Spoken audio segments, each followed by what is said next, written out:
జర్నలిస్టులు తమ కళ్లను కాపాడుకోవాలని వినికిడి సంస్థల ఉచిత వైద్య కేంద్రాన్ని మాజీ ఎమ్మెల్యే కాట్సాని రాంభూపాల్ రెడ్డి ప్రారంభించగా కంటి వైద్య శిబిరాన్ని డాక్టర్ ఈశ్వర్ సాకేర్ ప్రారంభించారు. రాత్రి పగలు తేడా లేకుండా నిత్యం వార్తల సేకరణలో విధులు నిర్వహిస్తున్న జర్నలిస్టులు తమ కళ్లను కాపాడుకోవాలని సుశీల నేత్రాలయ వైద్యులు ఈశ్వర్ సాకేర్ కోరారు. శనివారం కలెక్టర్ కార్యాలయం, సమాచార పౌర సంబంధాల శాఖ కార్యాలయంలో ఫోటో వీడియో జర్నలిస్ట్ అసోసియేషన్ జిల్లా అధ్యక్షులు మీసాల రామస్వామి ఆధ్వర్యంలో జరిగిన ఉచిత వైద్య శిబిరాన్ని డాక్టర్ ఈశ్వర్ సాకేర్ ముఖ్య అతిథిగా పాల్గొని ప్రారంభించారు. అనంతరం కంటి పరీక్షలు చేశారు.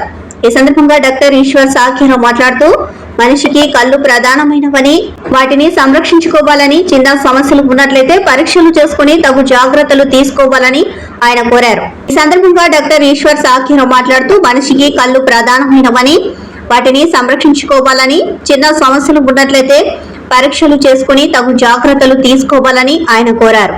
ఈ కార్యక్రమంలో డాక్టర్లు Chandu Nagarjuna, Arka hospital doctor Vamshi, audiologist JV Sai Ranganath, జర్నలిస్టులు చంద్రయ్య, సురేష్, శ్రీనివాసులు, వల్లి, రమేష్, శివశంకర్ తదితరులు పాల్గొన్నారు.